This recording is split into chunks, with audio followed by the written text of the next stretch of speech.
Mainly हमारा ये होता है कि जो छोटे बच्चे होते हैं, जो सड़क के हमारे खुद के जो देसी डॉग्स होते हैं, अगर पैरालाइज कंडीशन में, जिनको एक घर चाहिए, एक छत चाहिए और एक कंफर्ट चाहिए, उन्हीं को हम यहाँ लाते थे। मैं आपके मीडियम से लोगों को यही बोलूँगी कि हम कोई शौकिया तौर पे यहाँ पे नहीं उनको शेल्टर कर रहे हैं कि हमें बंद करने की ज़रूरत है। 3.5 कनाल की जगह है, ये फ्री है, मगर हमें इनका पता ही नहीं है कि ये कहाँ से आए। पहले हम 3 टाइम खाना डालते थे, अब तो वो भी नहीं हो पा रहा है।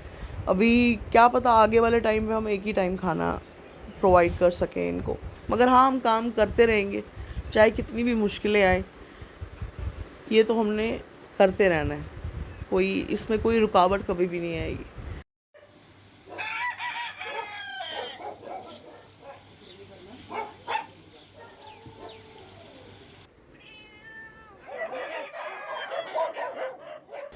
मेरा नाम नम्रता हक्कू है। नम्रता जी, आपने यहाँ पे करीबन बेज़ुबान बोलने वालों की सेवा कर रहे हैं जी। ये ख्याल कैसे डेवलप हुआ आपका? हम बेसिकली कश्मीरी माइग्रेंट है। 1989 दिसंबर में हम यहाँ पे विलेज हक्कल आए थे श्रीनगर से। उसके बाद मेरी मदर ने देखा कि जो ये हमारी लोकेलिटी थी, यहाँ पे जानवरों के लिए कुछ इतना ज़्यादा कोई ना इंतज़ाम था, ना इतनी ज़्यादा लोगों में अवेयरनेस थी। तो उन्होंने जानवरों को पहले खाना खिलाना शुरू किया, जो सड़क के जानवर थे। उसके बाद जैसे किसी को कुछ लगती थी या कुछ भी होता था, कोई एक्सीडेंट होता था, तो वो उसको घर के अंदर लाती थी, उनको रिहैबिलिटेट करते थे, फिर वापस सड़क पे छोड़ देते थे। तो ऐसे हमने 1993 से पुख्ता तरीके से लगातार तरीके से इसको स्टार्ट कर दिया था। जानवरों के साथ उनको प्यार करना, उनको शेल्टर देना, खाना देना और उनका ट्रीटमेंट सबसे प्रायोरिटी पे था हमारे लिए कि उनकी जान बच जाए। और ख़ास करके उनको वैक्सीन कराना, जैसे एंटी रेबीज़ हो गया, उनको अपने खर्चे के ऊपर हम सब कुछ तब से ही कर रहे हैं, 1993 से। आपके पास कितने एनिमल्स हैं जिनकी आप रख रखाव करते हैं? ऐसे 450 से ऊपर है अभी, मगर उसमें से हाँ जी, सारे जानवर हैं, जैसे ऑक्स है, शीप है, पिग्स हैं, जैसे डिसेबल मंकीज़ हैं, बर्ड्स हैं, ईगल है, कैट्स। मेनली तो यहाँ पे डॉग्स ही हैं, जो या तो बेचारे ब्रीड डॉग जो ओल्ड हो जाते हैं, जो लोग सड़क पे छोड़ देते हैं, या किसी कारणवश, जैसे मान लीजिए उनको कोई स्किन में कोई प्रॉब्लम है, तब भी सड़क पे छोड़ देते हैं, तो उनको हम घर ले आते हैं। या कोई छोटा बच्चा, मेनली हमारा ये होता है कि जो छोटे बच्चे होते हैं, जो सड़क के हमारे खुद के जो देसी डॉग्स होते हैं, अगर पैरालाइज कंडीशन में, जिनको एक घर चाहिए, एक छत चाहिए और एक कंफर्ट चाहिए, उन्हीं को हम यहाँ लाते थे। इन सब चीज़ों के लिए आप कैसे मैनेज करते हैं, जबकि आप सिर्फ रिलीफ पे डिपेंडेंट है? करीबन 9,000 आपकी आमदनी है और कुत्ते आपने 450 पाले जी। कैसे इन सब चीज़ों को आप देखते हैं? मैं हमेशा हर बार किसी ने भी मेरे से ये पूछा है, तो हम डेली बेसिस पे बैग करते हैं।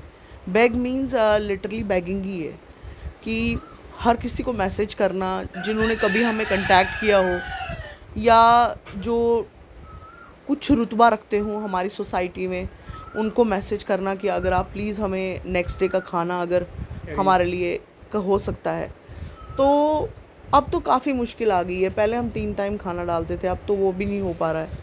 अभी क्या पता आगे वाले टाइम में हम एक ही टाइम खाना प्रोवाइड कर सकें इनको। दूसरा हो गया कि हमारे ऊपर जो मेनली जो ज़्यादा पड़ रहा है, जिसका दबाव, वो है ट्रीटमेंट का। क्योंकि यहाँ पे बेवक्त कभी भी कोई भी जानवर बीमार हो सकता है, किसी को कोई ट्रीटमेंट हो सकता है, तो हम प्राइवेट क्लिनिक ले जाते हैं। हमें काफ़ी सारे लोग बोलते हैं कि आप गवर्नमेंट की हॉस्पिटल में जाइए, मगर गवर्नमेंट हॉस्पिटल में भी हमें बाहर से ही ख़रीद के उसका इलाज करवाना पड़ेगा। तो हम प्राइवेट क्लिनिक इसलिए प्रेफर करते हैं कि एक ही जगह पे हमारा सारा होता है, हमें इधर उधर दौड़ धूप करने की ज़रूरत नहीं होती। बेशक वो पैसे ज़्यादा हमसे चार्ज करते ही करते हैं, तो ये हमारे लिए काफ़ी कष्टदायक अब हो गया है, क्योंकि इनको पालना भी है, इनको शेल्टर भी देना है। सो जानवर कभी रुकेंगे नहीं आना, वो तो आते रहेंगे। ये बेचारे बच्चे हैं, इनको एक कंफर्ट चाहिए, एक ऐसी जगह चाहिए जहाँ पे इनको टाइम से खाना मिले, पानी साफ़ सुथरा प्रोवाइड हो। सबसे बड़ी बात है छत हो ऊपर, वो है। अब हम जितना प्रोवाइड कर सकते, जितनी हमारी क्षमता है उतना कर रहे हैं। हमारे पास एक्सट्रीम फ्यूरियस डॉग्स हैं जिनको सड़क पे रखना नामुमकिन है। लोग हमें बोलते भी हैं कि जब ठीक हो जाएं तो इनको आप सड़क पे वापस छोड़ दीजिए। अब मैं उनको हर बार यही बोलती हूँ कि किसी की टांग नहीं है, कोई पैरालाइज्ड है, यहाँ पे वही है जिसका कुछ हो नहीं सकता। अब जो यहाँ पे रह रहे हैं, अगर आपने देखे भी होंगे, तो वो उनको किसी को 6 साल, किसी को 10 साल, किसी को 12 साल। अब मैं आपके मीडियम से लोगों को यही बोलूँगी कि हम कोई शौकिया तौर पे यहाँ पे नहीं उनको शेल्टर कर रहे हैं कि हमें बंद करने की ज़रूरत है। 3.5 कनाल की जगह है, ये फ्री है, मगर हमें इनका पता ही नहीं है कि ये कहाँ से आए हैं। मुश्किल से भी मुश्किल जितने भी यहाँ पे जानवर हैं, उनमें से मुश्किल से भी हमने 20 को खुद लाया होगा कि जो लावारिस हालत में हमें मिले या जिनका कोई वाली वारिस नहीं था। बाकी तो सारे लोगों ने हमारे गेट के ऊपर हमें लिटरली पकड़ाया है। तो मैं लोगों से यही बोलना चाहूँगी कि आपके जो मन में जो ये हमेशा रहता है कि ये सड़क पे वापस क्यों नहीं जाते, हमें पता हो कि ये कहाँ से आए हैं तो हम इनको वापस रिलोकेट भी कर दें। काफ़ी जानवरों को हमने किए हैं, जैसे कैट्स आती हैं, छोटा बच्चा आए तो हम हमारा यहाँ पे एक थोड़ा सा हमारा जगह है जहाँ पे पेड़ पौधे लगे हुए हैं, उनको वहाँ छोड़ देते हैं। आज तक कभी भी कोई भी इंसान ये बोलने नहीं आया हमें कि जी हम इसको अडॉप्ट करना चाहते हैं या ये फ्यूरियस है तो हम इसको घर लेना चाहते हैं। बेशक लोगों ने हमें यही बोला है कि हमारे घर में एक डॉग है, हम एडिशनल इसको केयर टेक नहीं कर सकते, आप इसको रख लीजिए। वो करके तो फिर जमा ही हो रहे हैं फिर हमारे पास, और कुछ है नहीं यार। आपकी फैमिली में और कौन कौन है, उनका क्या रोल है इनके प्रति?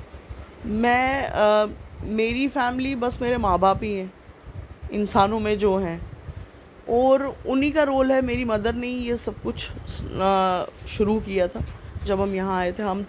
मैं तो हार्डली तब 9 साल की थी जब आए थे यहाँ पे। सो वो उनका हमारे ऊपर रुझान यही होता है कि अगर आप कुछ नहीं कर सकते, थोड़ा महदूद आप थोड़ा में ही इनको थोड़ा सा पाल सकते हैं हम। मगर यही है कि वो बेचारे भी कितना करेंगे, कोई इनकम रिसोर्स हमारा नहीं है। श्रीनगर से उठ के यहाँ आए हैं, यहाँ पे नया डेरा हमने बसाया। अब हम गवर्नमेंट से ही अपील कर सकते हैं कि जी हमारा कुछ आप करिए। एटलीस्ट हम उतना वो कर रहे हैं कि थोड़े महदूद चीज़ों में भी हम बेचारे जानवरों को कर रहे हैं। मगर यही है, माँ बाप ही है मेरे साथ, और कोई भी नहीं है। मगर हाँ, हम काम करते रहेंगे चाहे कितनी भी मुश्किलें आए, ये तो हमने करते रहना है। इसमें कोई रुकावट कभी भी नहीं आएगी। ये ऊपर वाले ने काम सौंपा, खुद नहीं किया, ये ऊपर वाले ने काम सौंपा हुआ है। शायद इनकी वजह से हम इस वक्त दोनों चल रहे हैं, नहीं तो मेरी एज इस वक्त 69 है। चल रहे हैं, काम कर रहे हैं, ऊपर वाले की दुआ है और इनकी दुआ है। सबसे बड़ी बात है, हमारे कश्मीरियों में खाने से पहले खून मिट त्रावन वो भूल गए हैं, हम भूल गए हैं, तभी ये हो रहा है हमारे साथ। हम भूल गए हैं, हमें चाहिए गाड़ी बंगला ये वो, मुझे नहीं चाहिए। मुझे बस भगवान ने सेवा करने का मौका दिया है। जब तक जिंदा है, जब तक सांसें हैं, करते रहूँगी, हार नहीं मानती। बेज़बानों की ज़बान के साथ आप इनसे कैसे तालमेल रखते हैं? 93 से कर रही हूँ तो वो तालमेल तो कुदरती हो गया। बात करती हूँ इनके साथ, ये चलते रहते हैं, मैं काम करती रहती हूँ, बातें करती रहती हूँ। इधर हो जा बेटा, हट जाते हैं। क्या खाना है, यहाँ पानी पीना है, कुछ लेना है, दवाई लगानी है, स्प्रे करना है, कुछ करना है।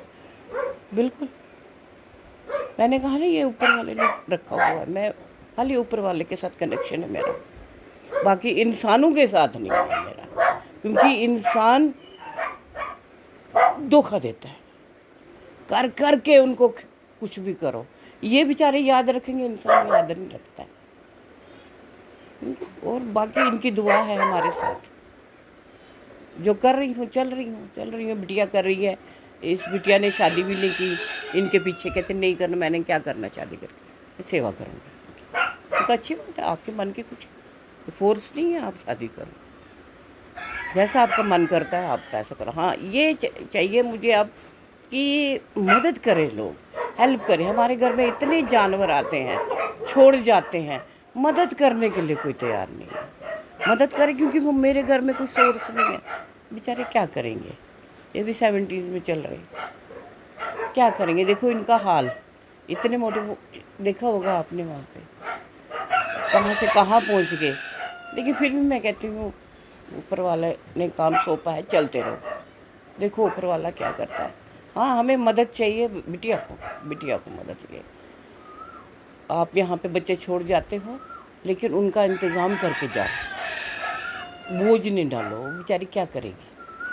वो भी जो भी थोड़ा बहुत जान पहचान में, रिलेशन में, या कोई भी रिलेशन तो है ही, चलो छोड़ो, आप जान पहचान में डोनेशन करते हैं तो चलाती है बेचारी, फोर्स नहीं है।